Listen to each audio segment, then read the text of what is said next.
자, 오늘 수업은 18장이에요.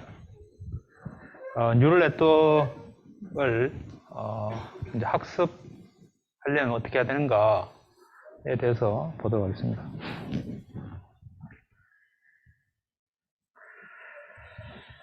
전체적으로는 학습을 할 때 어떤 전략으로 학습을 할 것인가. 이제 크게 세 가지가 있어요. 그래서 모델을 뭔가 설정을 해야 되고, 그리고 이제 학습에 대한 모드를 설정을 하고, 그다음에 학습 스트래티지 뭐 이런 것도 있어요. 그다음에 이제 그것에 대해서 실제 하나의 예를 들고, 그래서 이제 숫자 인식하는 부분에 대해서 이게 어떻게 되는지 보겠어요. 그리고 실제로 이제 학습을 하는 데 있어서 어떠한 어려움이 있는지 그 내용들을 살펴보도록 하겠습니다. 자, 먼저 학습을 하기 전에 뭔가 모델을 설정을 해야 되는데, 첫 번째는 우리가 지난 시간에 멀티레이어 퍼셉트론을 하든 아니면 싱글레이어 퍼셉트론을 하든 이제 뭐 그렇게 하면 결국 이제 히든 레이어를 결정을 하게 되겠죠. 그래서 히든 레이어의 노드를 몇 개를 할 것인가, 그에 따라서 다양한 어떤 성능을 갖게 될 거예요. 또 물론 이제 문제에 따라 또 다를 것이고, 그래서 뭐 기본적으로는 히든 노드들을 많이 늘리면 늘릴수록 그 뉴럴 네트워크가 수용할 수 있는 그 표현 능력이 훨씬 더 커진다. 대신에 이제 그렇게 하면 이제 컴퓨테이션 코스트가 늘을 것이고, 그리고 이제 여러 가지 어떤 요소들이 그게 다 영향을 미치겠죠. 두 번째는 이제 이니셜라이제이션 컨디션인데, 우리가 지난 시간에 이제 학습이라고 하는 것이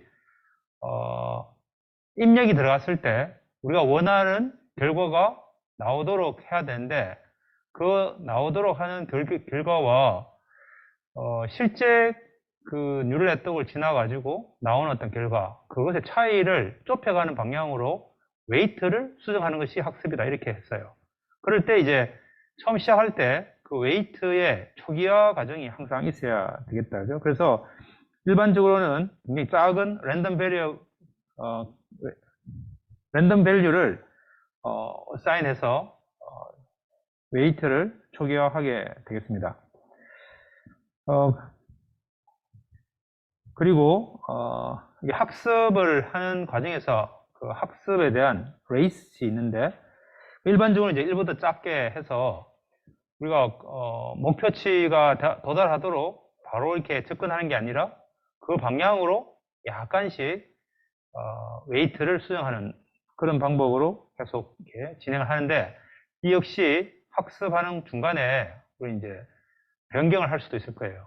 고정되어 있는 값이 아니고, 그 부분은 우리가 나중에 다시 이야기를 하겠습니다. 그 다음에 이제 액티베이션 펑션이 정해야 된다 했어요. 그래서 히든 노드와 아웃풋 노드에 따라서 각각 레이어마다 다른 액티베이션 펑션을 쓸 수도 있지만, 그렇게 하면 이제 이게 복잡해지니까 일반적으로 이제 히든 레이어에 대해서는 모두 다 동일한 액티베이션 펑션을 쓰게 되겠어요. 그래서 시그모이드라든지 하이퍼탄젠트나 우리 렐루 이야기를 잠깐 했어요. 그런 반면에 마지막 최종 아웃풋 노드에 대해서는 굳이 액티베이션 펑션을 지정하지 않고, 다만 이제 리그레이션 태스크냐 클래시피케이션 태스크냐에 따라서 이제 그냥 값을 다 썸 해가지고 우리가 원하는 결과 값을 계산하는 액티베이션 펑션 없이 그렇게 하는 거 우리가 리니어한 액티베이션 펑션이다, 그런 거고, 클래시피케이션은 시그모이드의 소프트 맥스를 많은 경우에는 쓰게 되는데, 타겟이 바이너리일 경우에는 우리 클래시피케이션 태스크라고 할 수 있겠습니다. 러닝 모드는 우리가 온라인 모드와 배치 모드, 미니 배치 모드, 이렇게 세 가지가 있는데, 이 개념은 우리가 명확하게 이해를 하고 지나가야지 뒷부분에 대해서 좀 더 잘 이해할 수 있을 거예요. 자, 온라인 모드라고 하는 것은 결국 우리가 지금 아까 이야기한 대로 트레이닝 데이터에 대해서 각 해당되는 입력 데이터가 들어갔을 때 우리가 원하는 결과가 어떻게 되어야 된다라고 하는 것을 이미 알고 있는 상태에서 실제 뉴럴 네트워크를 지났을 때의 그 값과 아웃풋 값과 우리가 원하는 값과의 차이를 줄여가는 방향으로 웨이트를 수정하는 것이 학습이다 이렇게 이야기했죠.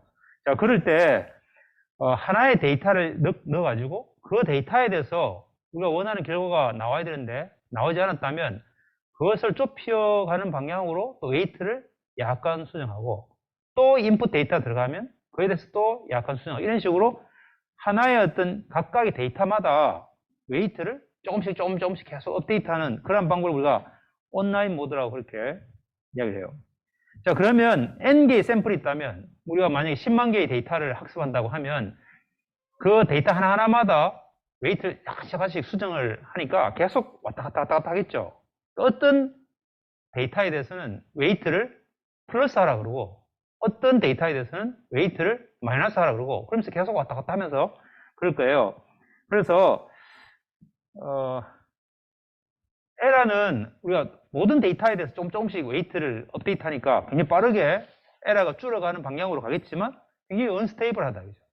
실제로 우리 각 해당되는 데이터마다 그 특정 웨이트가 어디로 가야 되는지의 방향이 계속 왔다 갔다 할 텐데 그런 것들을 우리가 한꺼번에 다 합쳐가지고 어떤 방향으로 가는 게 좋은지를 우리가 결정을 하면 좀 더 스테이블하게 갈 텐데 그래서 그렇지 못하기 때문에 이제 언스테이블하다 이런 거고 실제로도 우리가 학습을 할 때는 이론적으로는 이 배치 모드로 해야 되겠어요. 왜냐하면 우리가 학습 데이터의 하나의 샘플에 대해서 우리가 원하는 결과를 얻으려고 하는 게 아니고 전체 트레이닝 데이터 전체에 대해서 우리가 원하는 결과가 제대로 가야 되는데 그러려면 모든 데이터를 다 보고 고려를 해가지고 가장 옵티멀한 그런 방향으로 가야 되겠죠. 그래서 전체 데이터셋에 대해서 에러를 구하고 그 에러를 최소화하는 방향으로 웨이트를 업데이트해 가는 것이 어떻게 보면 이론적으로 가장 맞아요. 그래서 우리가 이걸 배치 모드라고 그렇게 이야기해요. 그래서 N개의 샘플에 대해서 웨이트를 한 번 업데이트하는 거죠. 그래 약간 업데이트하는데 물론 그때 얼마만큼 업데이트할 것인가라고 하는 것은 우리 앞에서 봤던 러닝 레이트에 따라서 그걸 얼마나 많이 업데이트 시킬 것인가가 결정이 나겠죠. 그래서 한번 이 업데이트를 하려면 모든 트레이닝 데이터에 대해서 다 계산을 해가지고 우리가 구해야 되니까 굉장히 어릴 거예요. 그렇지만 안정적으로 갈겠다죠. 자, 근데 실제 이론적으로는 그렇지만 우리가 모든 데이터에 대해서 학습 데이터에 대해서 다 각각의 웨이트가 어떻게 바뀌어야지 되는지를 다 계산하려면 메모리에 모든 학습 데이터들이 다 올라가야 되고 굉장히 부담이 가요, 시스템적으로. 자, 그래서 이 배치 모드를 약간은 문제를 해결하기 위해서 우리는 이렇게 미니 배치 모드라고 하는 것을 만들었어요. 미니 배치라고 하는 것은 배치 모드가 우리가 원래 목적인데 그렇게 하기에는 이 성능이 하드웨어 성능이 따라주지 않기 때문에 데이터의 부분 집합, सब셋을 구하고 그 सब셋이라고 하는 것은 우리가 전체 데이터들을 뭐 n 등분 해가지고 그 작은 सब셋에 대해서 배치 모드처럼 그렇게 그 데이터에 대해서 에러를 최소화하는 방향으로 한번 업데이트하고 그 다음에는 또 다음 सब셋에 대해서 또 처리하고 이런 식으로 이제 진행을 하는 것이 미니 배치 모드고 이것이 결국 우리가 트레이닝 데이터가 굉장히 클 때는 뭐 이런 식으로 밖에 할 수가 없어요. 그래서 미니 배치 모드가 굉장히 많이 사용이 되겠습니다. 그렇지만 우리가 이제 배치 모드하고 달리 미니 배치 같은 경우에도 우리가 सब셋에 대해서 하는 거니까 재수없게도 그 해당되는 सब셋에 대해서는 웨이트를 플러스 하라고 했다가 또 다른 어떤 सब셋에 대해서는 또 마이너스 하라고 그랬다 이렇게 또 왔다 갔다 할 수 있긴 있겠죠. 어쨌든 우리가 배치 모드 자체를 수행시킬 수는 없으니까 미니 배치 형태로 하게 되겠습니다. 자, 그 다음에는 이제 우리가 에러 펑션인데 결국은 트레이닝 데이터를 뉴럴 네트워크를 거쳐가지고 나온 그 결과, 그리고 원래 나와야 될 어떤 목적 결과, 그 두 개의 타겟 밸류와 실제 결과, 이 뉴럴 네트워크를 거친 결과, 이 두 개의 차이를 빼가지고 그것에 대한 노음의 제곱을 구해서 그걸 다 모든 데이터에 대해서 합쳐서, 물론 이거는 이제 배치 모드일 경우에는 이 트레이닝 데이터 전체에 대해서 할 것이고, 미니 배치 같은 경우에는 그 सब셋에 대해서 할 것이고, 만약에 이제 앞에처럼 온라인 모드 같은 경우에는 하나하나에 대해서 그렇게 하겠죠. 어쨌든 에러를 구하고 그 에러에 대해서 우리는 그것을 줄여가는 방향으로 웨이트를 학습을 하게 된다. 그죠? 그래서 일반적으로 우리가 이제 그 값이 이런 식으로 어떠한 실수값으로 나와야 되는 경우에는 우리가 리그레이션 태스크라고 그러고, 그 리그레이션 태스크 같은 경우에는 주로 이렇게 스퀘어 루트 에러, 스퀘어 에러죠. 에러에 대한 스퀘어 에러를 우리는 가지고 많이 하게 됩니다. 자, 이제 크로스 엔트로피 에러라고 하는 것도 있는데, 크로스 엔트로피 에러 같은 경우에는 이제 타겟 값이 바이너리일 경우에, 우리가 이제 앞에서 잠깐 짧게 설명을 했는데, 만약에 인풋 이미지가 있는데, 그 인풋 이미지가 0인지 1인지 2인지 해서 9까지 우리가 이제 숫자 중에 하나를 우리가 클래시파이 한다고 하면, 그것의 아웃풋 노드를 10개를 만들고, 그 10개 중에 만약 0이면 첫 번째 노드는 1이고 나머지 전부 0이 되도록 하고, 그런 식으로 하면 우리가 원하는 아웃풋은 전부 0 아니면 1로 그렇게 표현이 되겠죠. 그러니까 우리가 이제 두 개 중에 하나 할 경우에는 우리가 노드를 두 개를 더 가지고, 첫 번째 것이 클래스에 해당되면 1, 0 이렇게 나오도록 하고, 만약 두 번째 것이 나오면 0, 1 이렇게 해서 각각의 아웃풋이 0 혹은 1로 표현되도록 그렇게 표현할 수 있겠어요. 그럴 경우에 우리가 주로 클래시피케이션 테스트 같은 경우에는 분류의 문제일 때는 그런 식으로 만들어 가지고 쓰게 되겠어요. 자, 그럴 경우에는 우리가 이제 크로스 엔트로피 에러라고 하는 걸 쓰는데, 이 크로스 엔트로피 에러라고 하는 것을 설명하려면 좀 시간이 많이 걸려요. 그래서 여기에 링크가 있으니까 이 링크를 클릭을 해서 보면 우리가 이 로지스틱 리그레이션이라고 하는 개념, 그리고 엔트로피라고 하는 개념, 그 다음에 크로스 엔트로피라고 하는 것, 그 다음에 소프트 맥스, 요 네 가지 개념은 여러분이 명확하게 이해를 해야지 뉴럴 네트워크에서 클래시피케이션이라고 하는 문제를 풀 때 어떻게 이해하는지를 충분히 다 설명할 수 있을 거예요. 자, 어쨌든 그게 기본적으로는 우리가 이제 엔트로피라고 하는 것은 인포메이션을 가지고 우리는 이제 표현을 해요. 인포메이션. 자, 인포메이션이라고 하는 것은 만약에 뉴스에 무슨 새로운 어떤 기사가 떴어요. 그러면 그 기사가 굉장히 정보가 크다, 정보가 많다. 이 말은 일반적으로는 이제 확률이 굉장히 낮다 이거죠. 사실 그 상황이 발생될 확률이 엄청나게 낮은 경우에 그건 정보량이 엄청나게 많다. 그죠? 반대로 가면 항상 그렇게 발생되는 그런 사건은 별로 정보가 없어요. 왜냐면 항상 그랬을 거니까. 그래서 우리는 만약에 어떤 확률이 100분의 1이다. 100분의 1이다 하면, 그러면 이제 아마 이 동영상을 좀 보면 우리 오즈라고 하는 것도 나오고, 이 확률을 로그를 취해서, 근데 만약 100분의 1이라고 하면 100에 마이너스 1승이니까 로그를 취하면 마이너스 1이 앞으로 나오니까 결국 확률은 1보다 작으니까 항상 뭐 분의 1 이렇게 표현이 되겠죠. 그러면 항상 마이너스가 앞에 오죠. 그래서 이제 마이너스를 앞에 먼저 붙여요. 그 다음에 로그 px 하면은 결국 그 확률에 밑에 있는 분모, 만약 2분의 1이다, 4분의 1이다 하면 그 밑에 있는 분모의 값을 로그 취한 것 값에다가 앞에 마이너스 붙이니까 이 값이 크다는 말은 결국 확률이 낮다 이런 뜻이죠.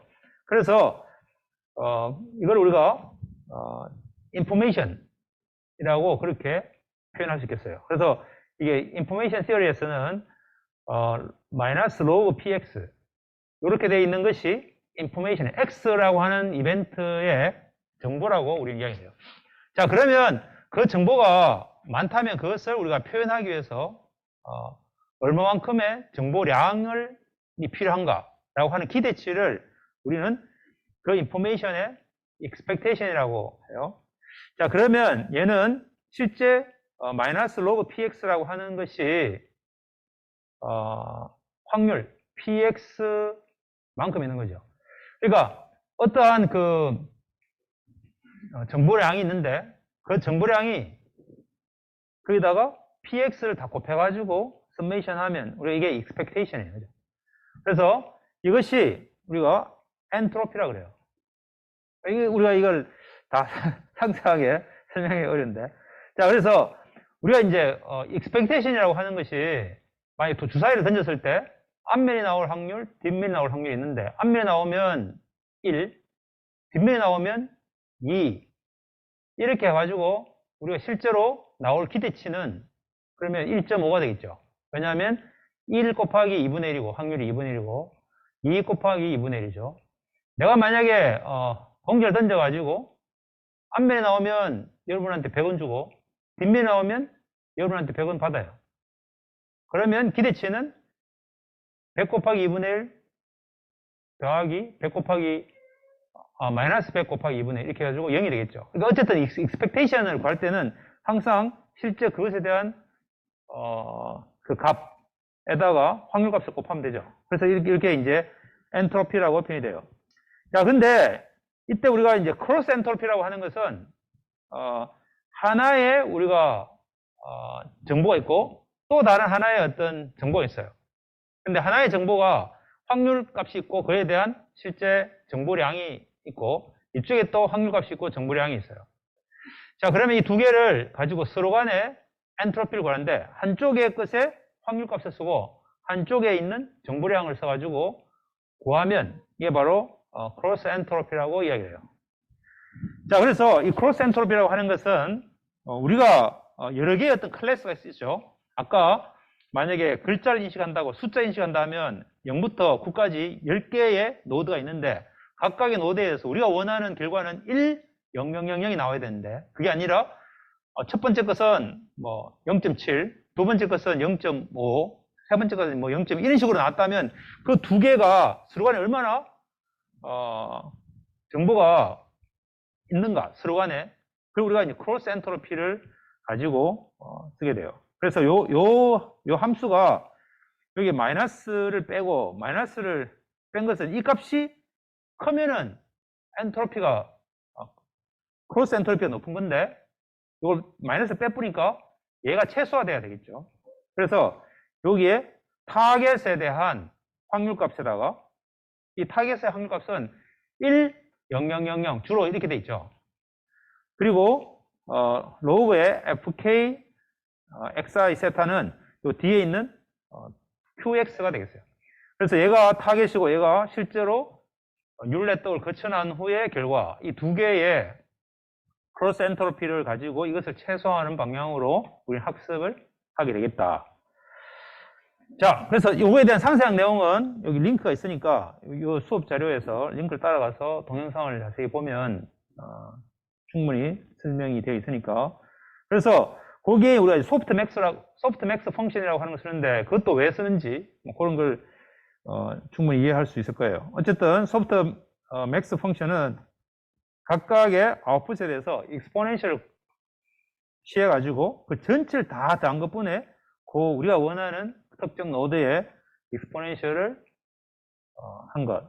이게 우리가 소프트 맥스 펑션이 되는데 그래서 그것이 우리가 YK로 표현을 해가지고 TPK와 YK를 서로 간에 크로스 엔트로피를 구해서 그것을 최소화하는 방향으로 학습을 하게 된다. 이렇게 이해하면 되겠어요. 응? PDF에 왜 링크 없지? 새로 업데이트를 해야 돼. 자, 요를 클릭을 하면 이렇게 이 동영상이 나와요. 그래서 요거를 보면 되겠습니다. 만약에 그 PDF에 링크 없으면 다시 PDF를 업데이트 해가지고 다시 올려놓도록 할게요. 자, 그러면 이제 멀티레이어 퍼셉트론의 한 어플리케이션으로 우리가 이제 숫자 인식에 대해서 보도록 하겠습니다. 예. 자, 숫자 인식을 우리가 여러 가지 방식이 있겠지만 우리가 뉴럴 네트워크를 이용해서 하겠다. 그죠? 자, 그러면 숫자가 있는데 이 그 숫자 인식은 우리 과거에 AI에서 많은 문제 중에 굉장히 깔끔하게 표현될 수 있는 것이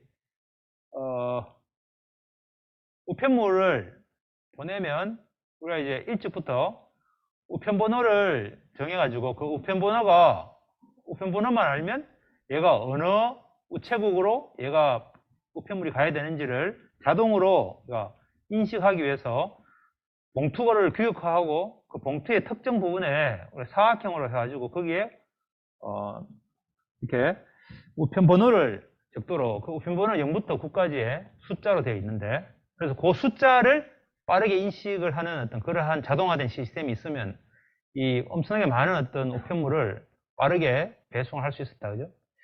물론 이제 지금은 그렇게 우편물을 보내는 경우가 그렇게 많지 않고 대부분 다 이메일로 하지만 과거에는 이 일이 엄청나게 실제 사회에서 많은 일 중에 하나예요.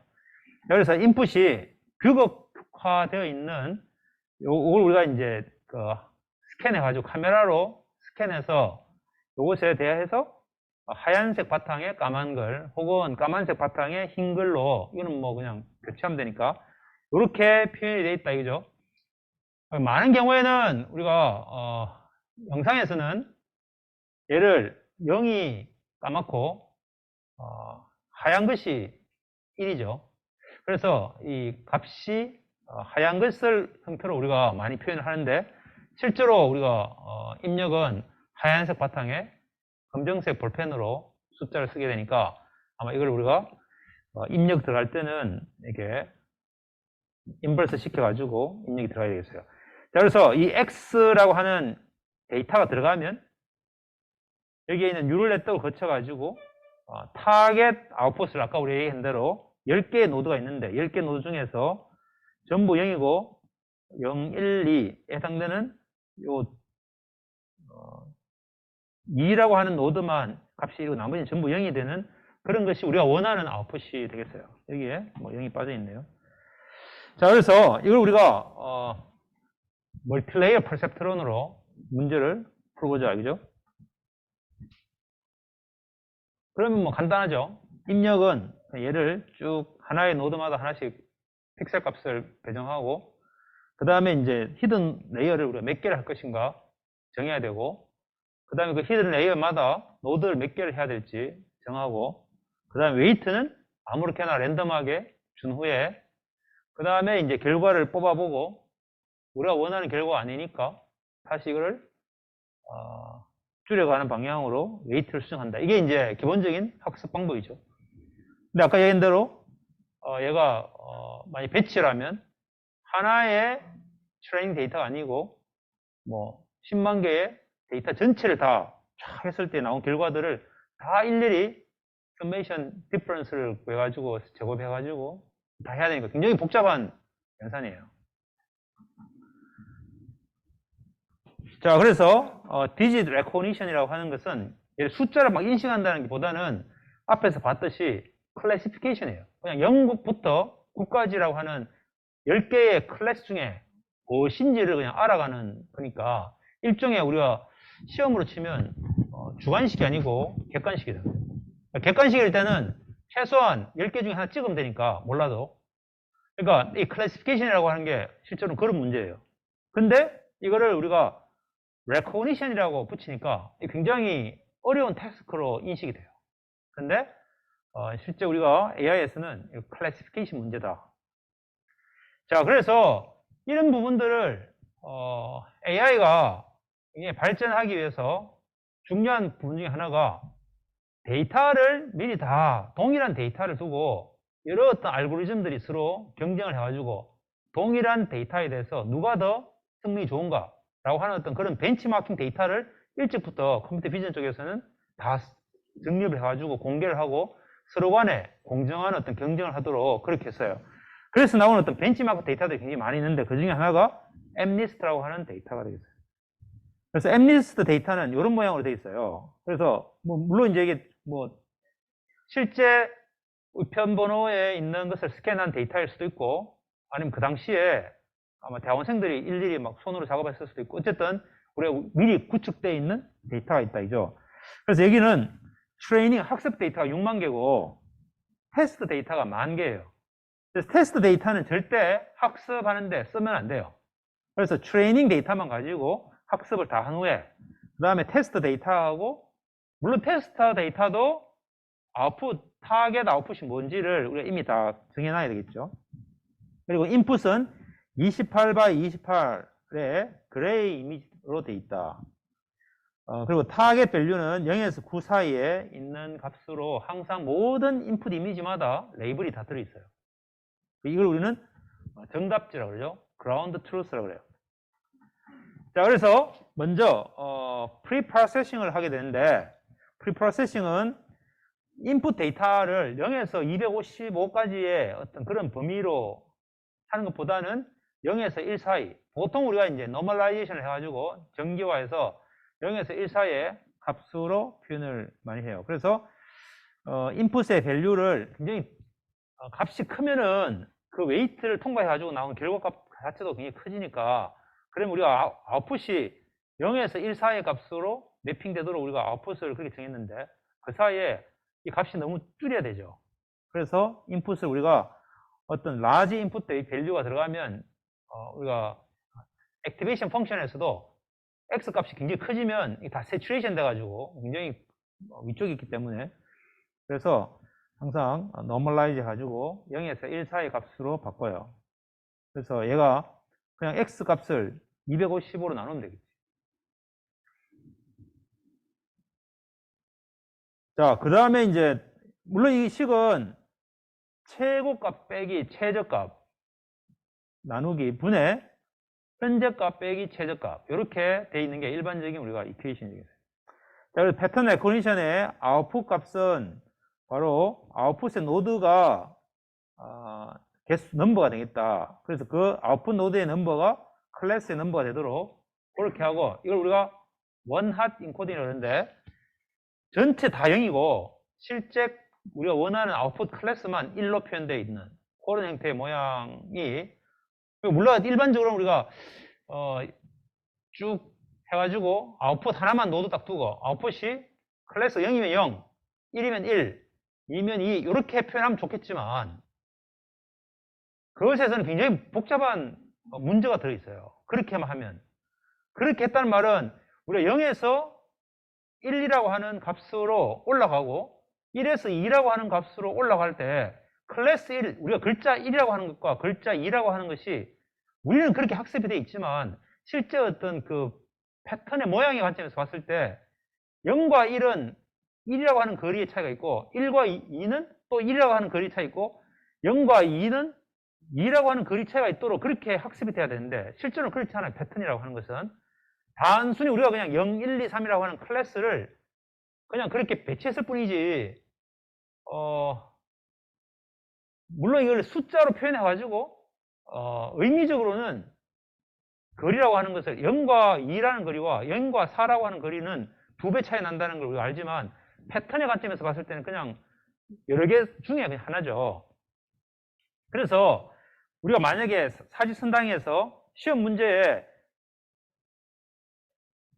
선택지 1, 2, 3, 4를 막 섞어가지고 해도 똑같이 결과가 나와야 되는 이유는 바로 이것을 서로 간에 어떤 가까이 있다는 1번과 2번이라고 하는 선택지를 가까이 있다고 해서 더 의미가 가깝다는 건 아니라는 거예요. 그렇기 때문에 이거를 우리가 클래시피케이션에서는 하나의 노드 아웃풋에다가 값이 0부터 9까지 중에 하나가 선택되도록 그렇게 할 수가 없어요. 그래서 이렇게 분리를 한다. 그래서 각 노드마다 클래스의 0과 1, 값으로 표현한다. 다만 그렇게 했을 때 뭐가 문제인가 하면 얘가 1일 같기도 하고 2일 같기도 하고 뭐 이럴 수도 있잖아요. 그러니까 이제 이들 값 간에 서로 간에 값이 어떤 범위에 있더라도 이 전체가 다 합쳤을 때 1이 되도록 이 확률 형태의 모양으로 만들어야 되는데, 그래가지고 우리가 소프트맥스라고 하는 것을 써요. 자, 그래서 우리가 이제 i번째 노드가 i번째 클래스와 대응되도록 그렇게 하고, 타겟 클래스가 k라면 k번째 노드만 1이고 나머지 전부 0이 되도록 그렇게 표현이 되도록 하면 좋겠다. 자, 그래서 인풋은 어떻게 하는가? 인풋은 2라고 하는 것이 있으면 우리가 이제 컴퓨터 비전에서는 이걸 다 픽셀로 표현되니까 2차원 배열로 표현이 되어 있죠. 그럼 2차원 배열로 되어 있는 것을 각각의 이 픽셀 값을 0부터 해서 255까지의 픽셀 값으로, 인텐시티 값으로 표현이 되어 있다. 그래서 그것을 우리는 인풋을 이렇게 784개의 노드로 두고, 여기서 첫 번째 로우를 이렇게, 두 번째 로우를 이렇게, 세 번째 로우를 이렇게 해서 1차원의 벡터로 표현을 한다. 이걸 우리가 플래튼 했다. 이렇게, 그냥 이렇게, 사실은 이렇게 하면 문제 있죠. 무슨 문제가 있냐 하면은, 우리는 여기서 요 위에 있는 픽셀과 밑에 있는 픽셀 간에 굉장히 인접한 관계가 있어서 이게 밀접한 어떤 정보가 있는데, 그 정보를 이렇게 1차원으로 다 뿌려버리니까 그런 어떤 정보가 다 사라지겠죠. 그래서 그런 아쉬움이 있어요. 그래서 나중에 우리 이런 것들을 특히 2차원 이미지에서 바로 픽셀과 픽셀에 인접한 정보들을 최대한 활용하기 위해서 나오는 어떤 뉴럴 네트워크가 따로 있어요. 어쨌든 여기서는 그런 정보를 쓰지 않고 어쨌든 이 값을 1차원으로 쭉 뿌리고, 그 다음에 아웃풋은 10개 노드로 고정시키고, 그 다음에 이제 언닉층을 여기서는 투 레이어를 해가지고 투 레이어에 멀티레이어 퍼셉트론을 썼어요. 다만 이 언닉층을 우리가 몇 개를 노드를 할 것인가, 그래서 노드를 20개도 해보고 50개도 해보고 100개도 해보고 이렇게 달리 해가지고 우리가 만들면 되죠. 요 코드는 우리가 이미 있죠, 그죠? 지난번에 우리가 멀티레이어 퍼셉트론을 다양하게 우리가 테스트 해보는 데 있으니까 이거 그대로 써가지고 학습시키면 아주 쉽게 이런 어떤 숫자 인식기를 만들 수 있을 거예요. 그리고 이 학습하는 것도 이미 함수가 다 있어서 그냥 학습시키면 되니까. 어쨌든 신경막의 출력이 0.1, 0.2, 0.8 이렇게 나왔다 그러면 여기서 가장 최대값이 0.81 나온 결과로 우리가 하고, 이 목표 출력은 001, 000 이렇게 되도록 해서 이 두 개를 최소화하는 방향으로 우리 학습을 시키면 되겠다. 자, 그래서 어떻게 학습할 것인가 라고 하는 것은 사실은 이제 그런 패키지를, 함수를 쓰면 그냥 끝인데, 뭐 그렇게 하지 않고 어떤 방식으로 이게 학습이 되는가라고 하는 것은 우리가 다음 시간에 배우도록 하고, 어쨌든 우리가 이제 학습을 시켜보니까 이 에러라고 하는 것이 점점 줄어드는 방향으로 웨이트를 계속 바꾸니까 결국 에러가 점점 줄어들겠죠. 줄어드는데, 이때 우리가 이제 히든 노드를 20개를 썼을 때, 50개를 썼을 때, 100개를 썼을 때, 이게 우리가 이제 얘는 이 뉴럴 네트워크를 구성하는 데 있어서 우리가 정해야 될 어떤 파라미터예요. 그래서 이런 걸 우리는 하이퍼 파라미터라고 그래요. 그러니까 어떤 시스템에서 나머지 것들은 다 학습을 통해서 학습이 될 것이고, 우리가 이것을 처음 구성할 때 정해야 되는 거, 그런 거 우리가 하이퍼 파라미터라고 그래요. 그래서 이 하이퍼 파라미터는 어쩔 수 없이 몇 가지를 변경해 가면서 우리가 원하는 이 어플리케이션의 가장 베스트한 하이퍼 파라미터를 실험을 통해서 구하면 되겠죠. 그래서 한번 정해놓으면 그걸 그대로 그냥 쓰면 될 거예요. 대신에 우리가 히든 노드의 개수가 작으면 작을수록 레프레젠테이션의 성능이 떨어질 것이고, 대신에 학습 속도는 빠르겠죠. 우리가 거기에 따라서 필요한 그 웨이트 파라미터가, 학습해야 될 웨이트 파라미터가 숫자가 급격하게 줄어드니까. 왜 그렇게 줄어들어요? 이게 우리 보면 여기에 10개라고 하는 것은 고정되어 있고, 여기 인풋이 784개니까 만약에 여기에 10개가 있으면 언닉층에 노드가 10개면 784 곱하기 10개의 이 웨이트 라인이 만들어지죠. 그러니까 이게 100개, 그럼 여기다 곱하기 100이니까 78만 4천 개의 이 파라메타를 얘가 학습하면서 수정을 해야 되죠. 그래서 굉장히 약간만 우리가 노드가 늘어나도 이 뉴럴 네트워크에 우리가 학습을 해야 되는 파라메타 수는 엄청나게 급격하게 커진다. 어쨌든 그래가지고 보니까 에러가 처음에는 파란색일 때도 굉장히 높았다가 점점 줄어들면서 수렴하게 되는데, 이 히든 노드가 100개일 때가 그래도 제일 에러가 적더라. 그죠? 자, 그 다음에 우리가 이제 퍼포먼스 이밸리에이션 해야 되는데, 퍼포먼스 이밸리에이션은 결국 우리가 지금 학습한 걸 가지고 시험 치는 건 아니에요. 일반적으로 우리가 보통 그렇게 많이 생각하는데, 그게 아니고 뉴럴 네트워크는 제너럴라이제이션 퍼포먼스예요. 그러니까 학습한 데이터는 그렇게 학습을 열심히 하고 그래가지고 에러를 점점 줄여가지만, 실제 테스트 데이터 가지고 학습을 하니까 결국 그 테스트 데이터라고 하는 것은 트레이닝 할 때는 전혀 보지 못했던 그런 데이터, 새로운 데이터셋에 대해서 성능을 구해야 되죠. 그래서 얼마나 전체 데이터셋 중에서 제대로 잘 인식한 것이 얼마나 있는가, 이게 우리 액큐리시고, 전체 데이터에서 잘못 인식한 데이터는 몇 개인가, 그 비유가 에러라고 볼 수 있겠죠. 그래서 에러 레이트나 액큐리시 레이트를 우리가 가지고 퍼포먼스를 체크하면 되겠다. 그래서 일반적으로 우리가 테스트 데이터셋을 미리 따로 빼놔요. 자, 근데 여기서 중요한 것은 학습 데이터는 굉장히 전자로 탁 적어가지고 학습을 시키고, 테스트할 때는 막 삐뚤삐뚤한 걸 가져주면 당연히 인식이 어렵겠죠.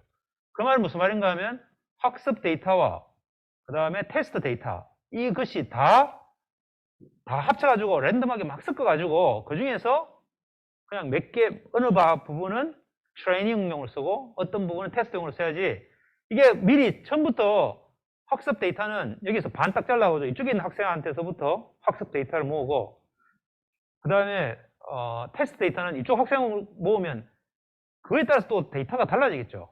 그러니까 이제 우리 일단은 모수가 동일한 그 모수에서 와야 돼, population에서 와야 됩니다. 그게 굉장히 중요한 부분이에요.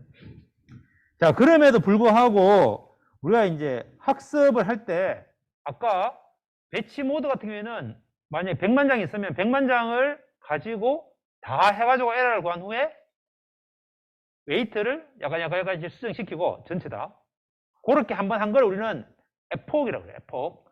그래서 1에폭.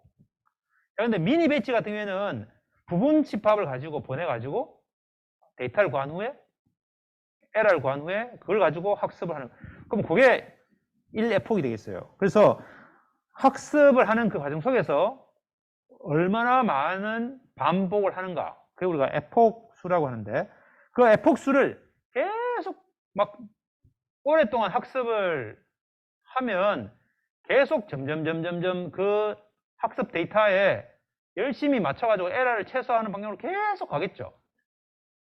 자, 그런데 우리가 이걸 테스트한 것은 한 번도 트레이닝 안 하고 그대로 바로 그냥 테스트 데이터를 넣으면 학습 데이터 가지고도 에러가 많을 것이고 테스트 데이터 가지고도 에러가 많겠죠.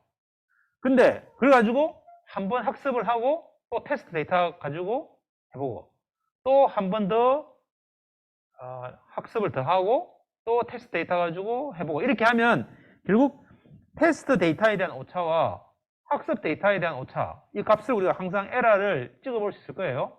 그러면 항상 학습 데이터보다 테스트 데이터가 더 에러가 적을 수는 없어요, 일반적으로. 그래서 항상 테스트 오차가 학습 오차보다는 더 위에 항상 있게 되는데, 그래가지고 이제 쭉 가다가 우리는 학습 데이터만 가지고 열심히 학습 오차를 줄이는 방향으로 계속 학습을 하기 때문에 에폭을 더 쭉쭉 늘어가더라도 어느 순간에 되면 테스트 데이터에 대한 오차가 다시 더 에러가 커지는 방향으로 가는 경우가 있어요. 자, 이런 걸 우리는 이 트레이닝 데이터에 오버피팅 데이터를 너무 많이 그쪽에 그 것에 대한 결과를 최대한 에러를 줄이기 위해서 너무 많이 그쪽으로 이렇게 쏠려가지고 그래가지고 실제 제너럴라이제이션에 그 룰을 깨게 된다 그죠? 그래서 테스트 오차가 더 커지는 방향으로 가게 되기 때문에 무조건 학습 오차를 계속 무한정 줄이는 방향으로 계속 트레이닝을 오래 하는 것 자체가 좋은 게 아니다. 자, 그래서 퍼포먼스 이밸리에이션을 보면 활성화 함수를 시그모이드로 했느냐, 소프트맥스로 했느냐, 그 다음에 오차 함수를 제곱 오차로 했느냐, 크로스 엔트로피로 했느냐, 히든 노드를 20개로 했느냐, 50개로 했느냐, 100개로 했느냐에 따라서 이 값이 어떤 식으로 바뀌는지를 우리가 데이터를 뽑아볼 수 있겠죠. 그래서 우리가 실험한다는 말은 이런 여러 가지 어떤 우리가 결정해야 될 이 시스템에 결정해야 될 사항들을 달리 해가면서 성능을 체크해보고 거기서 우리가 가장 좋은 거를 우리가 찾아가면 되겠죠. 자, 그래서 여기에 이제 실제로 우리가 이제 지난번에 봤듯이 우리가 사이언스 키드 런이라고 하는 SK 런이라고 하는 패키지를 사용했던 것처럼 이런 어떤 뉴럴 네트워크 딥러닝에 대한 것들을 잘 이렇게 패키지화 해가지고 만든 파이썬 것이 있는데 우리가 텐서플로우라고 하고 그 텐서플로우를 조금 더 하이 레벨의 라이브러리 만든 게 케라스라는 것이 있어요. 그래서 이걸 뭐 써서 바로 코딩 할 수 있고 여기 이것도 역시 링크가 있으니까 하면 콜랩으로 만들어 놓은 코드가 있어요. 그래서 mlist 데이터를 분류하는 텐서플로우를 이용해서 그래서 import에서 텐서플로우를 import하고 그 다음에 이 텐서플로우의 케라스 안에 데이터셋으로 아예 mlist가 워낙 많이 쓰이니까 그냥 많이 쓰인다는 게 그냥 학생들 실습용으로 그래서 이제 mlist가 아예 있어요. 그래서 mlist를 불러와서 그 중에서 로드 데이터라고 하면 얘가 알아서 트레인 데이터와 테스트 데이터를 다 분리해가지고 X는 인풋이고 Y는 아웃풋이에요. 그러니까 인풋이 들어갔을 때 아웃풋이 뭐다. 이게 각 해당되는 이미지마다 글자 0인지 1인지 2인지 숫자 값이 있을 거예요. 자, 그래서 이거를 우리가 앞에서 봤듯이 노멀라이즈를 하고 그 다음에 이제 텐서플로우의 모델의 시퀀셜을 해가지고 이제 노드 레이어를 하나씩 만드는 거죠. 첫 번째 flatten 해서 인풋이 쉐입이 28 x 28인데 이거를 1차원 벡터로 쭉 바꾸는 게 flatten이라고 하는 레이어를 가지고 하면 얘가 일단 만들어지고 그 다음에 dense 해가지고 128이라고 하는 것은 노드를 우리가 128 해서 액티베이션을 밸류를 해서 이게 dense라고 하는 것은 그냥 모든 엣지들이 네트워크가 다 연결되어 있다 이런 말이고 드랍아웃은 이 중에서 그냥 몇 개를 그러니까 0.2 정도만큼을 한 80% 남겨두고 20%를 그냥 버린다는 거예요. 이거 왜 버리는가? 이거 우리가 다음 시간에 다시 자세히 배울 거예요. 자, 그 다음에 이제 다시 또 댄스 해가지고 10개 노드를 두고 그래서 이제 히든 여기서는 히든이 128 노드죠. 그 다음에 여기에 10개 노드 해가지고 이제 댄스라고 하는 것은 그냥 인풋과 아웃풋 사이에 노드가 다 연결이 100% 다 돼 있다 이런 말이에요. 액티베이션을 소프트맥스를 써가지고 썼고 그 다음에 이제 여기서 이 모델을 가지고 컴파일을 해서 여기 옵티마이저라고 하는 것은 나중에 다시 또 배울 거예요. 이게 이제 에러를 미니마이즈 해가면서 웨이트를 줄여가는 알고리즘이 여러 가지가 있는데 그 중에서 아담이라고 하는 알고리즘을 써서 하겠다는 거고 그 다음에 로스는 크로스 엔트로피 로스인데 그 다음에 이제 매트릭은 애큐리시를 뽑아봐라 정확도를 그렇게 해서 이제 X 트레인과 Y 트레인을 피팅 해가지고 F4는 5개로 하고 그 다음에 이벨리에이트를 X 테스트와 Y 테스트에 대해서 매번 F4마다 출력을 하는 거죠. 그래서 보니까 F4 1번 쭉 하고 2번 하고 3번 하면서 애큐리시가 점점 좋아지죠. 로스는 점점점 줄어들고, 그렇게 해서 에폭을 5번 하고 나서 결과를 보니까 0.977이 0.977이라고 하는 것은 100개를 주면 97개, 98개는 다 맞추고 한 2개 정도만 틀린다 이 말이죠. 굉장히 성능이 우수하죠. 자, 이렇게 테스트를 해볼 수가 있겠다.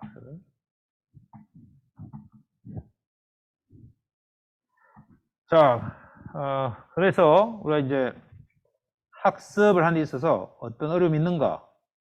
예, 학습하는데 시간이 많이 걸린다.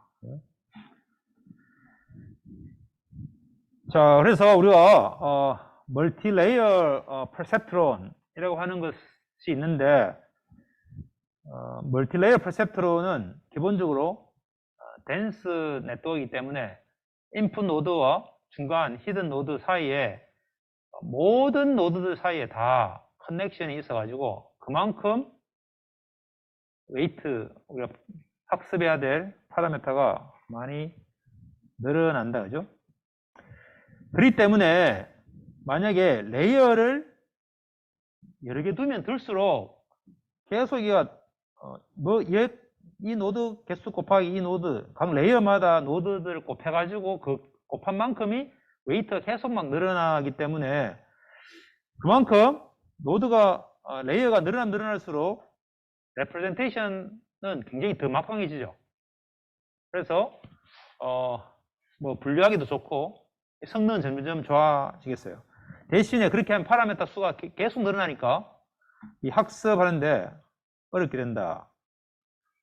그래서 학습하는데 어렵다는 말은 이게 이제 학습이 굉장히 수렴해 가는데 에러가 점점 떨어지는 이 수렴해 가는 이 과정이 굉장히 느리다. 그러니까 에폭을 훨씬 더 오랫동안 해야지 된다. 한 번 에폭할 때마다 또 해야 될 이 파라미터를 다 바꿔야 되니까 굉장히 시간도 많이 걸리고, 그래서 성능이 많이 늦어진다 이 말이고, 그 다음에 이제 제너럴라이제이션 퍼포먼스가 떨어진다. 이게 이제 우리가 똑같은 데이터라도 풀어야 될 파라미터가 훨씬 더 많으면 상대적으로 데이터 숫자가 적다는 거죠.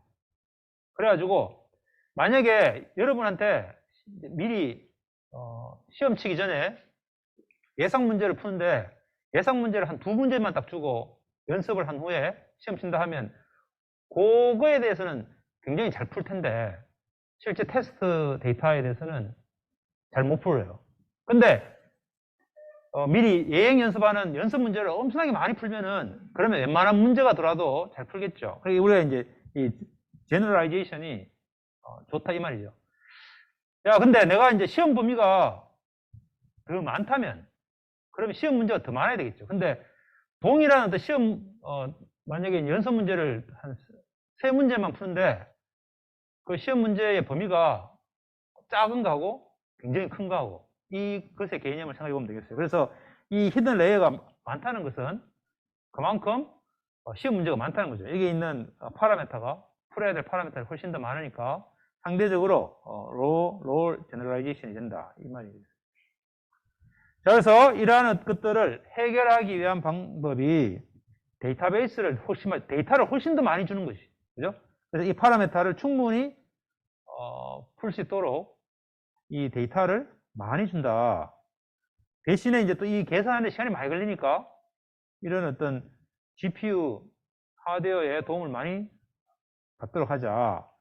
그 다음에 이제 이 학습하는 알고리즘을 좀 더 이렇게 좋은 알고리즘을 써서 빠르게 학습되도록 하겠다. 그 다음에 이제 이런 것들이 레이어가 많더라도 우리가 멀티레이어 퍼셉트론은 가장 초반에 기초적인 뉴럴 네트워크 모델이고, 그렇기 때문에 이보다 좀 더 성능이 좋은 그런 어떤 모델들이 있을 것이다. 그러니까 지금은 아직까지까지 안 갔고 단순하게 모든 레이어와 레이어 사이의 노드들끼리 풀리 커넥트 되어 있는 그런 단순한 퍼셉트론 모델을 쓰기 때문에 이거보다 좀 더 좋은 팬시한 모델을 쓰면은 또 이걸 극복할 수 있겠다. 이런 여러 가지 어떤 접근 방법들이 있을 수가 있겠습니다. 자, 그렇지만 어쨌든 이제 그런 것들을 우리가 최대한 이제 이따가 다음 시간에 배울 거고, 또 하나의 어떤 어려움 중에 하나가 바로 로컬 미니마다. 기본적으로 우리가 이제 여기에 있는 이 그래프를 이해하는 것이 굉장히 중요해요. 자, 이 그래프는 여기에 있는 X축은 1차원으로 표현했지만 굉장히 하이 디멘션에 우리가 지금 학습해야 될 모든 파라메타, 그리고 웨이트죠. 그 웨이트 차원의 어떤 그런 하이 디멘션의 어떤 그런 차원이 있다고 쳐요. 그러면 웨이트가 만약에 100만 개다. 그럼 100만 차원의 한 점. 그 바로 웨이트 첫 번째 건 얼마, 두 번째 건 얼마 해가지고 각각의 값들이 다 정해진 하나의 어떤 점. 그 한 점에 대해서 웨이트가 정해졌다는 말은 인풋을 쫙 넣었을 때 결과가 어떻게 됐다는 게 딱 정해진 픽스되니까, 그럼 그 결과하고 우리가 원하는 어떤 결과 두 개의 차이에 해당되는 에러를 우리가 구할 수 있죠. 그럼 그 에러가 얼마라고 하는 게 딱 정해지죠. 그래서 여기 X축의 어떤 한 점에 대해서는 항상 값이 로스가 얼마다라고 하는 게 딱 정해져요. 그러면 우리가 어떠한 어떤 신이 있어가지고 모든 그 방금 봤던 멀티레이어 퍼셉트론의 그 뉴럴네트워크의 모든 웨이트들의 모든 값들을 0000부터 1111까지 모든 웨이트의 조합에 대해서 에러를 다 구해가지고 이런 형태의 어떤 함수의 프로파일을 만들 수 있겠죠. 만약 있다면 여기서 눈으로 딱 보고 여기가 제일 작구나 해가지고 얘가 정답이야. 이게 이제 우리가 글로벌 옵티마이제이션 문제라고 생각하는 거죠. 그래서 모든 관련된 파라메타들에서 로스들을 다 구해보고 가장 로스가 작은 그때의 웨이트를 딱 찾으면 우리가 원하는 옵티마이제이션의 결과가 될 텐데, 현실은 그렇지 않죠. 일단은 어디서 출발해야 되는가도 그냥 랜덤하게 막 이렇게 이니셜라이제이션 해가지고 아무렇게나 이 점에서 딱 출발한 거예요. 이 점이 어딘지도 몰라요. 그럼 거기서부터 내가 어떤 방향으로 줄여야지 로스가 줄어드는지라고 하는 것이 현재의 그 인풋과 현재의 그 웨이트, 그 현재 웨이트라는 게 요 점이에요. 여기서 어떤 식으로 약간씩 업데이트해야지 에러가 줄어드는지를 찾아가는, 그게 바로 그레디언트 디센트 방법이에요. 그러니까 이 기울기가 가장 가파르게 떨어지는, 기울기가 가장 경사가 급한 곳으로 이 웨이트를 줄여야지. 이 웨이트를 줄인다는 게 이 X 방향의 값을 줄여야지 에러가 줄어들겠죠. 자, 그런데 그렇게 찾아가는 과정에서 우리 항상 로컬 미니마에 빠져가지고 더 이상 업데이트 되지 않고 거기서 머물러가지고 더 이상 학습이 안 되는 그런 경우가 계속 생기게 된다. 그죠? 그래서 바로 이런 점들이 로컬 미니멈이다. 이런 말이에요.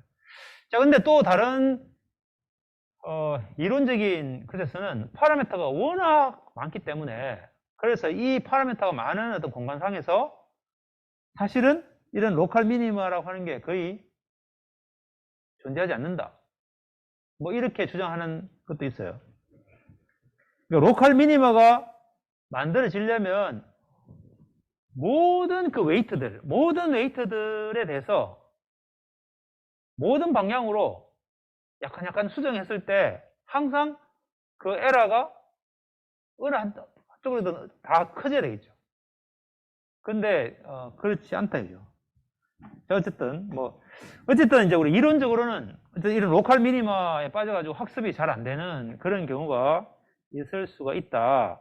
그래서 우리 학습을 해서 쭉쭉쭉 오다가 이런 곳이 만나게 되면 운 좋게도 팡 뛰어가지고 이쪽으로 넘어가가지고 또 계속 줄여가는 이런 형태의 어떤 것이 필요하다. 그래가지고 이제 우리 학습하는 과정에서 아무렇게나 랜덤하게 어디로 붕 뛰어가지고 또 거기서 또 한번 해보고 또 저기서 붕 뛰어가지고 저기서 해보고 이렇게 이제 하는데, 그 스페이스가 워낙 광활하기 때문에 그게 뭐 한두 번 뛴다 해가지고 이것을 벗어날 수 있을지 모르겠어요. 어쨌든 이제 그런 형태의 방법이 우리가 Simulated Annuling이라고 하는 방법이 되겠어요. 혹은 Stochastic Gradient Descent라고 하는 것은 여기다가 확률값을 넣어가지고 그래서 항상 그렇게 가는 게 아니고 이게 확률적으로 값을 정해가지고 그레디언트를 가서 하는 방법이에요.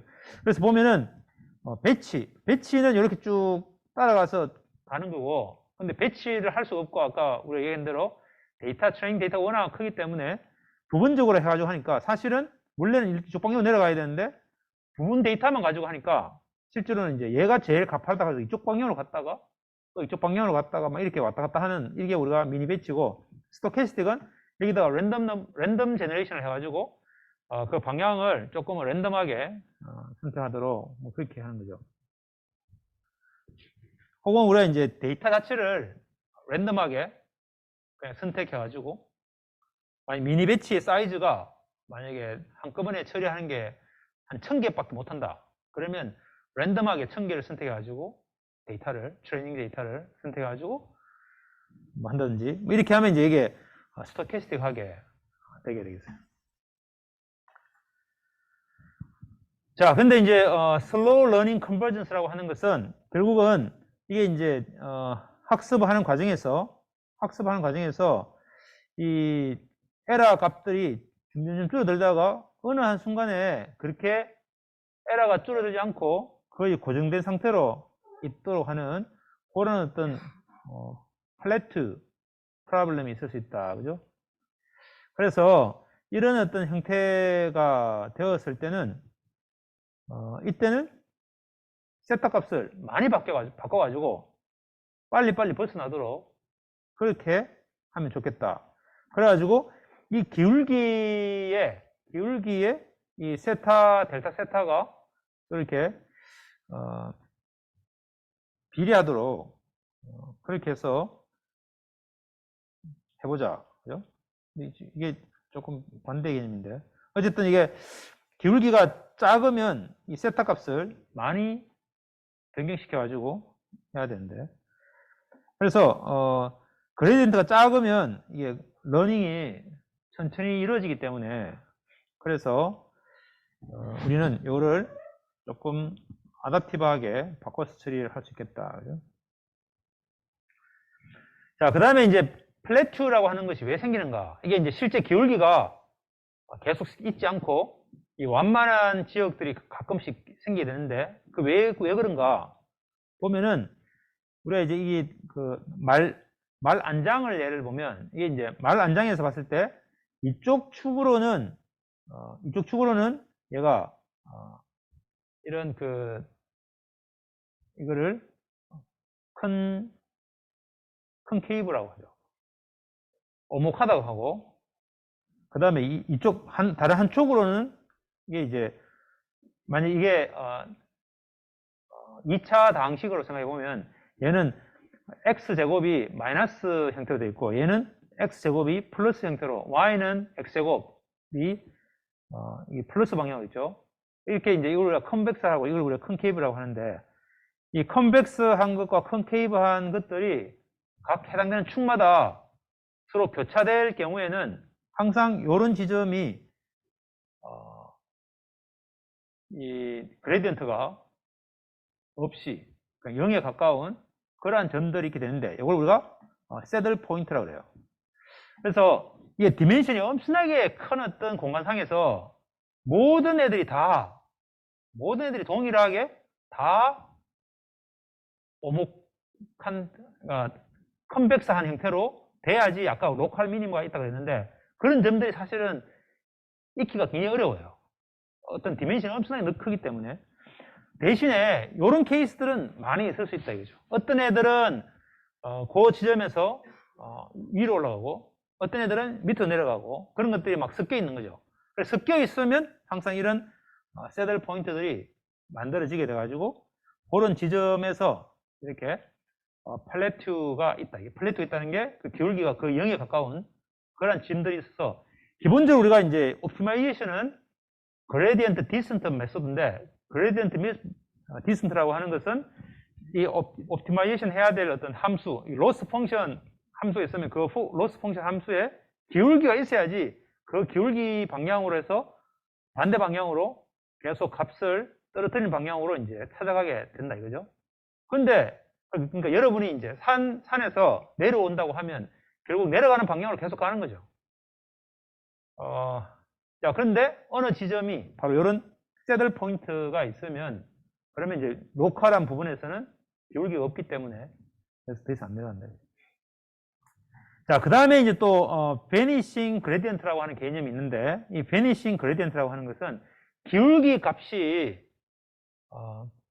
0에 가까워진다 이 말인데 왜 0에 가까워지는가 하면 우리가 이런 거죠. 인풋에서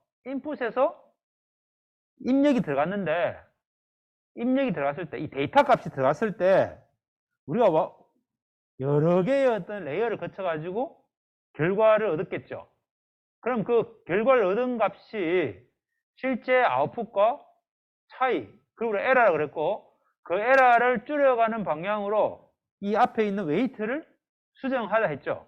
그래서 요 것에 대해서 에러를 줄여가는 방향으로 웨이트를 수정을 한다고 했을 때 결국 이 웨이트를 어떻게 바꾸면 여기 있는 에러가 줄어들겠는가? 결국 이게 바로 이 에러라고 하는 것에 대해서 이 W3라고 하는 요 웨이트들에 대한 미분값을 구한 거예요. 그래서 웨이트 값이 약간 바뀌었을 때 에러 값이 어떻게 바뀌는가 라고 하는 값을 구한 거고 그러면 그렇게 해서 구해서 웨이트를 수정을 하고 그 다음에 다시 와서 그러면 W2를 또 수정해야 되겠죠. 그러면 W2를 또 수정하려면 바로 이 W2를 수정했을 때 이 에러 값이 바뀌는 것은 이렇게 체인 룰에 의해서 보면은 웨이트 1이 바뀌었을 때 에러가 어떻게 바뀌는가라고 하는 것은 에러가 아웃풋이 어떻게 바뀌었을 때 에러가 어떻게 바뀌는가라고 하는 것에다 곱하기 이 아웃풋에 대해서 히든 2가 어떻게 바뀌었을 때 것, 히든 1 이렇게 하나하나에 대한 어떤 바로 직접적인 레이어 간에 이러한 값들이 바뀌었을 때 이 값이 어떻게 바뀌는가라고 하는 미분값들의 곱하기 형태로 되어 있다. 이게 우리가 체인 룰인데 그래서 우리가 기울기를 구할 때는 항상 이런 체인 룰을 이용을 해서 하게 돼요. 그래서 여기 보면은 이제 델타 아웃풋과 델타 아웃풋 그다음에 델타 히든 2와 델타 히든 2 이렇게 다 지어져 가지고 이렇게 표현이 되죠. 그래서 수학적으로 그런 의미인데 이것이 가지고 있는 의미가 뭔가 하면 요 기울기 값이 굉장히 작다면 그럼 레이어가 많으면 작은 기울기 값 또 작은 기울기 값을 계속 곱해버리니까 곱하기 가지고 결국은 이 값은 굉장히 기울기가 작아져요. 그걸 우리가 이 vanishing gradient라고 그래요. 이게 이런 현상이 왜 생기는가 하면 레이어가 많을수록 체인 룰에 의해서 계속 가다 보면 언젠가는 이것이 바꿔도 이 인풋에서 이 웨이트 값을 첫 번째 레이어의 웨이트 값을 약간 바꿔도 에러는 거의 안 바뀌어요. 왜냐하면 여기에 대해서 워낙 오랫동안 체인 룰에 의해서 곱해졌기 때문에 그래서 이 앞에 있는 애들이 기울기 값이 작다면 작은 애들이 겹쳐가지고 곱해져가지고 최종적으로는 기울기 값이 굉장히 작다. 이게 우리가 그레디언트가 사라진다 이런 의미예요. 그래서 이런 레이어가 커지면 베니싱 그레디언트 현상이 생겨가지고 결국 러닝이 느려진다. 그러니까 이게 이래저래 문제예요. 그러니까 레이어를 키우면 파라미터 수도 늘어나고 파라미터 수도 늘어난과 동시에 레이어가 늘어나면 이런 그레디언트가 베니싱 되는 사라지는 그런 현상이 생겨가지고 그러면 결국 학습이 느려진다. 그죠? 자, 그래서 우리가 액티베이션 펑션을 바꾸려고 하는 거예요. 그래가지고 이제 사실은 그레디언트가 계속 별로 바뀌어도 계속 그레디언트는 계속 고정돼서 남아있도록 그렇게 액티베이션 펑션을 잘 바꾸는 것입니다. 그래서 우리가 이제 렐루라고 하는 걸 쓰는 이유가 바로 렐루는 고정되게 항상 이 기울기 값이 딱 정해지니까 x 값이 어디에 있든 상관없이 얘 값은 항상 고정적으로 가게 됩니다. 그죠?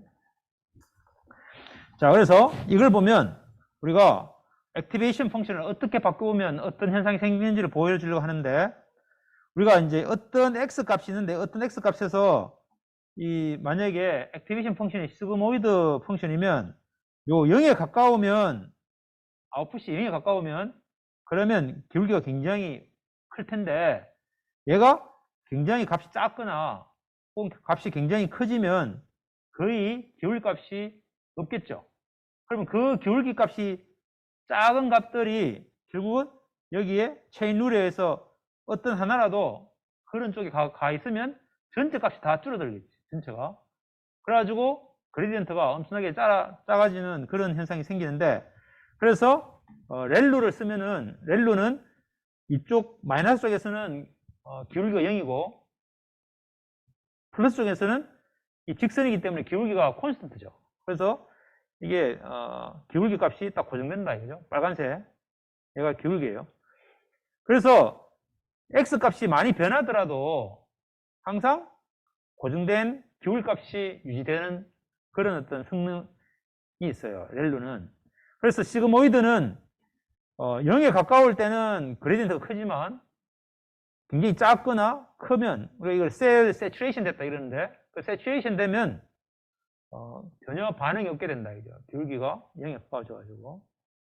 그래서 이제 우리가 딥러닝으로 가면서 레이어를 엄청나게 키워갔음에도 불구하고 그런 어떤 이 베니싱 그레디언트 현상이 안 생기도록 하는 가장 핵심적인 것 중에 하나가 바로 이런 렐루를 쓰는 거다. 근데 이제 시그모이드는 좋은 것은 모든 점에서 다 이 미분 가능한데, 렐루에서는 요 0이라고 하는 부분에서는 이 이 미분 불가능하기 때문에 그런 게 수학적으로 깔끔하지는 않아요. 그래서 프로그래밍 할 때는 if 0보다 크면 뭐 이런 식으로 하기 때문에 해결이 되지만 실제 수학적으로는 그렇지 않다. 자, 그래서 이제 그 다음에 이제 그렇기 때문에 웨이트를 초기화할 때 웨이트 값을 큰 값을 줘버리면 어떤 현상이 생기는가 하면, 어떤 인풋이 들어가도 웨이트가 크기 때문에 곱해져 가지고 아웃풋이 어느 값이 커지겠죠. 커지면 아까 얘기한 대로 이쪽 부분에 가게 된다, 그죠?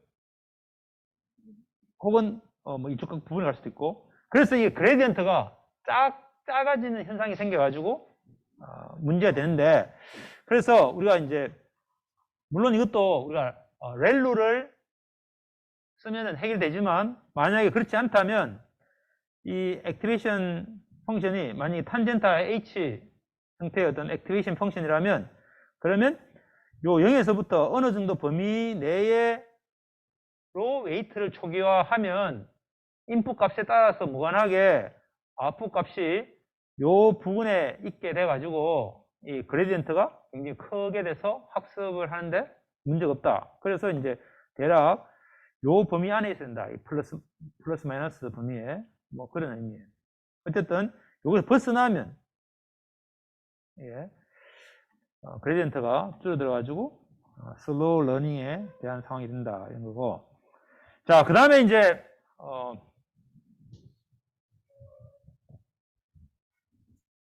이건 이제 옵티마이제이션 알고리즘 내부적인 문제인데, 우리가 아담이라고 하는 걸 쓴다 했죠. 지금 최근에 가장 많이 쓰는.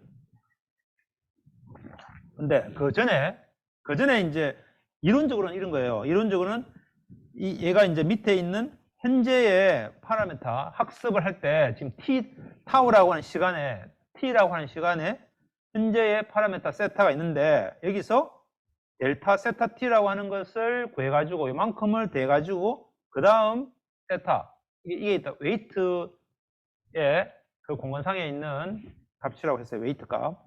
이렇게 업데이트를 한다. 이때 이 델타라고 하는 것을 어떻게 정하는가 하면, 그냥 여기서 이 지점에서 그냥 기울기를 구해가지고 그 방향으로 어떤 에러만큼, 즉 학습 러닝 레이트만큼 곱해가지고, 그래가지고 이 값을 업데이트 하겠다 이거죠. 근데 이게 마이너스를 붙인 이유는 이게 이제 기울기가 올라가는 방향이 아니고 떨어지는 방향으로 해야 되니까 이게 마이너스 붙인 거예요.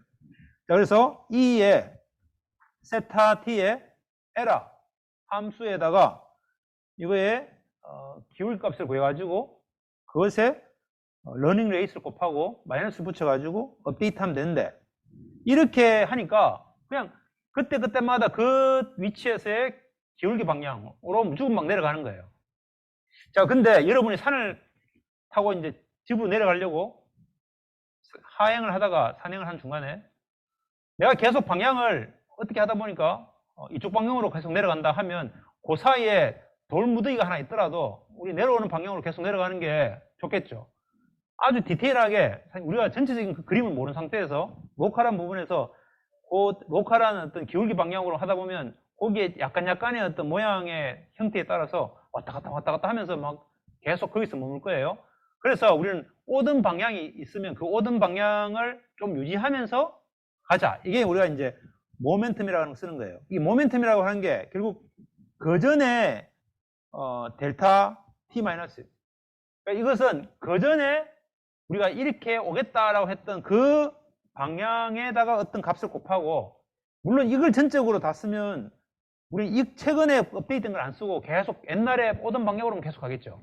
그러면 안 되고 요거에 대해서 웨이트를 좀 주고 요거에 대해서 웨이트를 좀 주는데, 요 지금까지 바로 그 직전에 오던 방향, 그 오던 방향이 델타 세타 t 마이너스 1, 그거를 어느 정도 반영을 하자. 이게 우리가 모멘텀 텀인데, 그래서 현재 어떤 위치에서 순수하게 그레디언트 방향은 빨간색이고 그 전에 오던 모멘텀 스텝이 이거였으면 이 두 개를 합쳐가지고, 물론 이 웨이트를 약간 주는 거죠. 줘가지고 이제 액츄얼 스텝을 정해서 가자. 이게 우리가 이제 모멘텀을 이용하는 방법이에요. 자, 그런데 여기는 조금 더 이제 다른 방법을 쓰는데, 우리가 여기서 그레디언트 스텝을 찾잖아요. 그렇게 하지 말고 요 지점에서 지금 오던 방향으로 한 스텝 더 가가지고, 물론 이것도 얼마큼 갈 것인가는 이제 요 감마만큼 곱해가지고 요 방향으로 약간 더 가가지고 거기서의 그레디언트를 구하자. 여기서 그레디언트 구하지 말고 조금 더 간 그 상태에서 그때 그레디언트 방향을 구하자. 이게 우리가 이제 네스트로프의 엑셀러레이티드 그레디언트예요. 여기서 요 지점에서 모멘텀 스텝을 좀 가가지고 거기서 그레디언트를 구해가지고 이쪽 가자 이거죠. 자, 그래서 현재 있던 그 세타 t에서 델타 세타 t 마이너스 1 방향으로 람다만 곱해가지고 그 방향으로 좀 가가지고 그때의 에라의 그레디언트를 구해가지고 그걸 가지고 하는데, 거기다가 또 그 전에 있던 그 방향에서의 것들을 또 곱해가지고 이제 가는 거죠. 자, 요렇게 하면 훨씬 더 빨리 수렴하더라. 뭐 이게 이제 우리가, 이거는 항상 모든 함수에서 다 그런 게 아니고, 이 뉴럴 네트워크의 요 상황에서 보니까 요런 트릭을 조금만 써도 좀 더 이렇게 학습이 빠르다 이런 거고, 이제 러닝 레이스를 어댑트하게 한다는 것은 우리가 러닝 레이스를 높이면 높일수록 빨리 내려가지만, 빨리 내려가는 대신에 여기서 이쪽 방향으로 가는데 너무 많이 가가지고 여기까지 가는 거죠. 또 여기서 또 이쪽 방향으로 내려가야 되는데 너무 많이 가가지고 이쪽까지 가는 거예요. 그리고 오히려 막 올라가는 경우가 생겨요. 그러니까 이 러닝 레이스를 너무 키우면 빨리 학습은 되지만 수렴을 하지 않고 다이버전스 할 수가 있게 된다. 그래서 학습 레이스를 작게 두면 계속 여기서 조금씩 하는 거죠. 그래서 이제 우리가 이거를 조절하는 게 중요한데, 우리 사실은 몰라요. 이 지형이 어떻게 됐는지는 몰라요. 그렇지만 우리가 이제 내려오는 방향에 대해서 어쨌든 우리가 컨트롤하는 것은 방향은 조금 전에 봤던 내려오던 방향을 그대로 조금만 방향하면서 방향을 어디로 갈 것인가라고 하는 걸 조금 고려해보자 라고 하는 거고, 두 번째는 이제 러닝 레이스를 조금 조절해보자. 이 두 가지를 우리가 이제 바꿔가면서 여러 가지 러닝 알고리즘들이 나오게 됐어요. 자, 그래서 자, RMS prob이라고 하는 기법은 내가 계속 막 내려가는데 지금 엄청나게 많이 막 내려왔잖아요. 그러면 그 지금까지 학습하면서 내려오던 것들을 계속 대가지고 누적한 만큼에 대해서 반비례하게 속도를 좀 낮추자. 이게 이제 RMS prob이에요. 그래서 계속 누적해가지고 그 누적한 만큼을 우리가 D 타워라고 그러고 D 타워만큼을 루트를 취해가지고 학습 레이스를 줄여드는 거죠.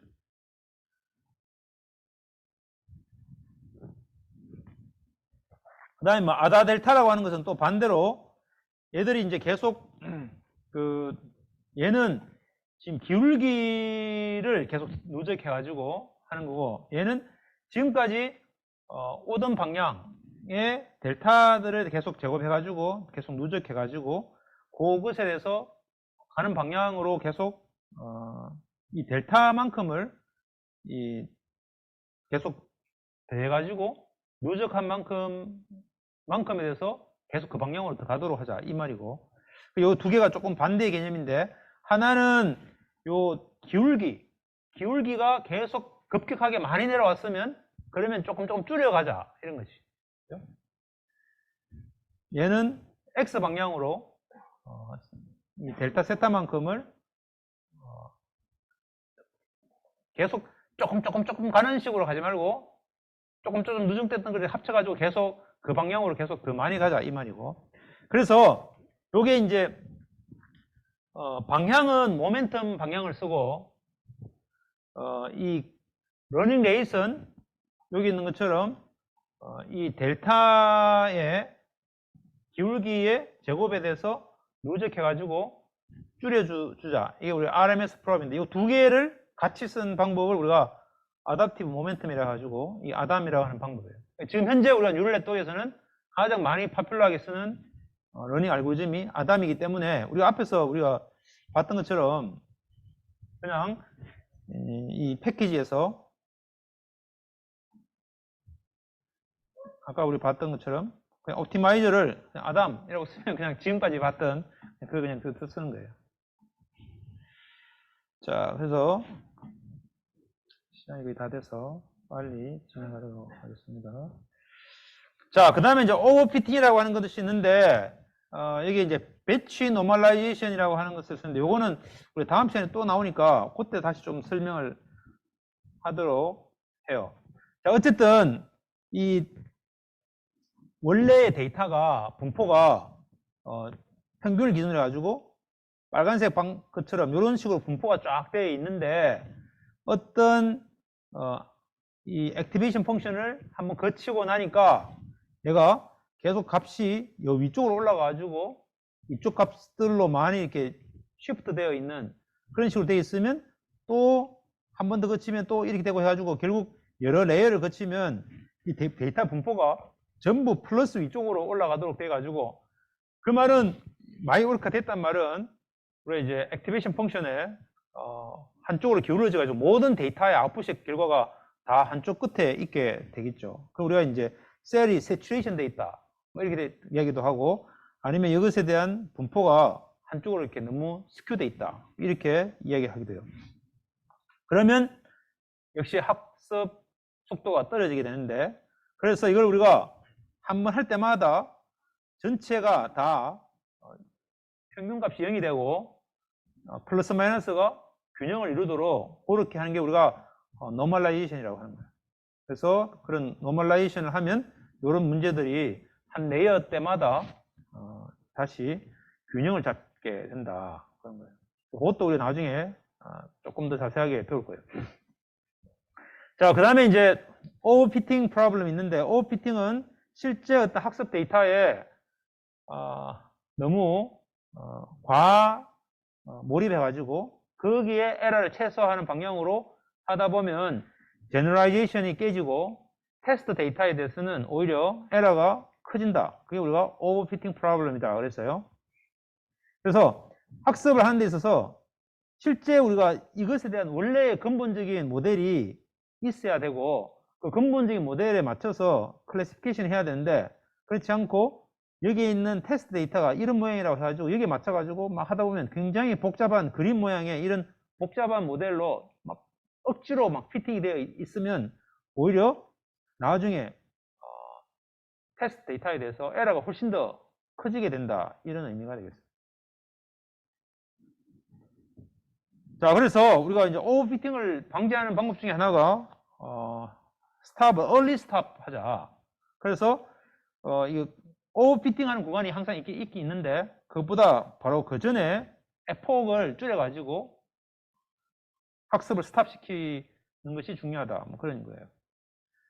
자, 그 다음에 이제 오버피팅을 줄이는 한 가지 또 방법은 regularization 이라고 하는 것이 있는데, 이건 에러가 있으면 그 에러에 대해서 계속 그 값에 대해서 최소한으로 에러를 줄이도록 하기 위해서 막 피팅을 하다 보면 이 세타 값이 이상한 방향으로 흘러가게 되는데, 그래서 거기에 너무 세타 값을 어느 방향으로 가지 않도록 항상 이렇게 꼼짝 못하도록 만드는 그런 걸 우리가 regularization 텀이라고 그래요. 여기서는 그 세타의 놈이 너무 커지지 않도록 요 값을 여기다 집어넣어주면 이 에러도 줄이지만 얘도 줄여야 되기 때문에 이 에러에서, 그래서 요 값이 어느 정도 범위에서 벗어나지 않도록 해주는 그런 효과를 얻게 되겠어요. 자, 그 다음에 이제 오버피팅 중에 하나는 드롭아웃 메소드인데, 그래서 여기에 노드들 중에 몇 개를 그냥 없애버리는 거예요.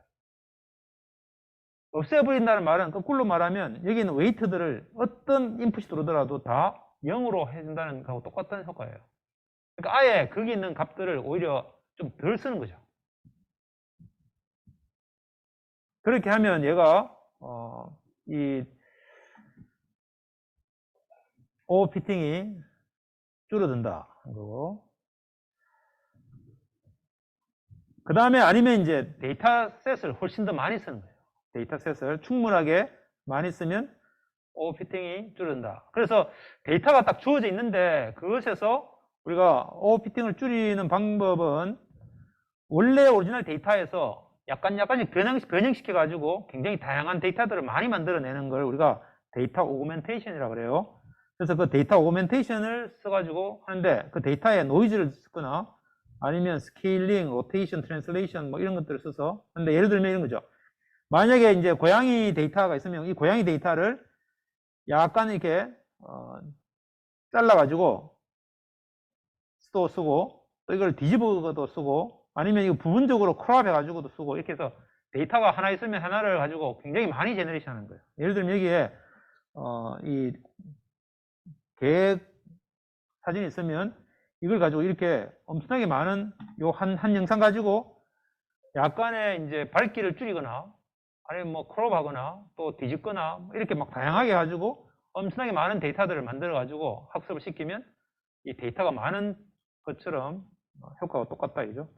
자, 그래서 우리가 이제 그 뉴럴 네트워크에 대해서 어떻게 우리가 학습할 것인가에 대한 이야기를 했고, 그 다음에 이제 학습이 느려지는 현상에 대해서 해결할 수 있는 방법, 오버피팅에 대한 해결하는 방법, 이런 것들을 이제 좀 봤습니다.